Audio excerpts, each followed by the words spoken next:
তত্ত্বাবধায়ক সরকার ব্যবস্থা ফেরাতে অষ্টম দিনে বিএনপির পক্ষে শুনানি শেষ হয়েছে। বিএনপির পক্ষে আজ শুনানি করেন আইনজীবী রুহুল কুদ্দুস কাজল। তিনি বলেন, তত্ত্বাবধায়ক সরকার ব্যবস্থা গ্রহণযোগ্য নির্বাচনের কার্যকরী পদ্ধতি। এই ব্যবস্থা বাতিল করায় জাতির ভাগ্যে ঘোর অন্ধকার নেমে এসেছিল। এ সময় সর্বোচ্চ আদালত এ ব্যবস্থা ফেরালেও ত্রয়োদশ নির্বাচন অন্তর্বর্তী সরকারের অধীনে দাবি করেন ব্যারিস্টার কাজল। বুধবার সকালে প্রধান বিচারপতি সৈয়দ রেফাত আহমেদের নেতৃত্বাধীন 7 বিচারপতির বেঞ্চে শুনানি শুরু হয়। বিএনপির পক্ষে আইনজীবীরা এর আগে 3 দিন শুনানি করেন।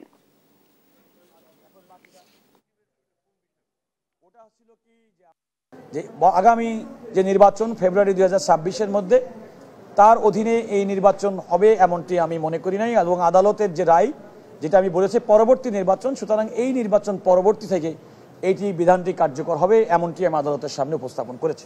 আজকে যদি আদালত যদি এই অ্যাপিলটা অ্যালাউ করেন, অর্থাৎ আমাদের এই আর্গুমেন্টগুলো যদি গ্রহণ করেন, তাহলে বিচারপতি এবিএম খায়রুল হক সাহেবের দেওয়া নির্দলীয় তত্ত্বাবধায়ক সরকার ব্যবস্থা বাতিল করে দেওয়ার রায়, সেটা বাতিল হয়ে যাবে এবং নির্দলীয় তত্ত্বাবধায়ক সরকার ব্যবস্থা আমাদের সংবিধানে পুনরুজ্জীবিত হবে।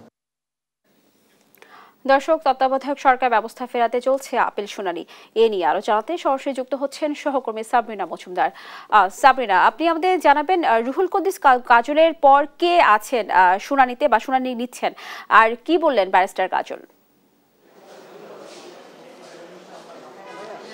স্নেহা, এই অষ্টম দিনের মতো কিন্তু আজকে শুনানি শুরু হয়ে ইতোমধ্যে হচ্ছে বিএনপির পক্ষ থেকে যে শুনানি তত্ত্বাবধায়ক সরকার ব্যবস্থা ফেরাতে যে আপিল শুনানি, সেটি আসলে শেষ হয়েছে। একটু পরে কিন্তু আসলে রাষ্ট্রপক্ষ থেকে আসলে শুনানি করবেন অ্যাটর্নি জেনারেল মোহাম্মদ আসাদুজ্জামান, এবং এই যে দীর্ঘ যে শুনানি হলো, 7 দিন যে টানা শুনানি হলো, এই শুনানিতে কিন্তু গত 27 আগস্ট এই তত্ত্বাবধায়ক সরকার ফেরাতে যারা রিট করেছেন, অর্থাৎ সুজনের পক্ষ থেকে বদিউল আলম মজুমদার, মির্জা ফখরুল ইসলাম আলমগীর বিএনপির পক্ষ থেকে, এবং সেই সাথে জামাতের পক্ষ থেকেও আসলে এই তত্ত্বাবধায়ক সরকার ফেরাতে কিন্তু রিট করা হয়, এবং রিটের পর আসলে সেখানে শুনানি হয়। শুনানির পর হচ্ছে যে আবেদনের যে রিভিউ আবেদনের যে শুনানি, সেই শুনানিও হয়, এবং পরবর্তীতে হচ্ছে এই তত্ত্বাবধায়ক সরকার ফেরাতে আপিল শুনানির মঞ্জুর করা হয়, এবং পরবর্তীতে হচ্ছে এই যে শুনানি, আপিল শুনানি, সেটি আসলে শুরু হয়েছে। এবং এই যে দীর্ঘ যে শুনানি হয়েছে, সেখানে কিন্তু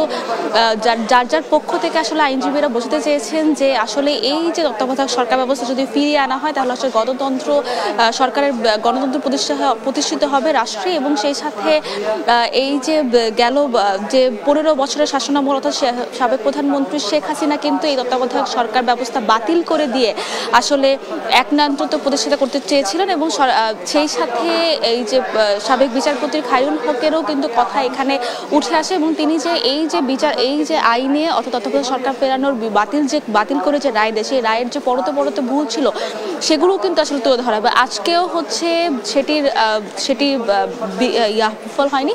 সেখানে হচ্ছে আজকে বিএনপির পক্ষ থেকে যে আইনজীবী রুহুল কুদ্দুস কাজল, তিনি আসলে জানিয়েছেন যে তত্ত্বাবধায়ক সরকার ব্যবস্থা ফেরালে আসলে গণতন্ত্র প্রতিষ্ঠিত হবে, এবং সেই সাথে এই রাষ্ট্র ব্যবস্থা সেই রাষ্ট্র ব্যবস্থা ঠিক হবে, এবং সেই সাথে তিনি বলেছেন যে খায়রুল হকের মতো বিচারপতিরাও যাতে না আসে, সেটিও আসলে তিনি আশা করেছেন। তো এখন আসলে এই সবগুলো পক্ষ থেকে আসলে শুনানি শেষ।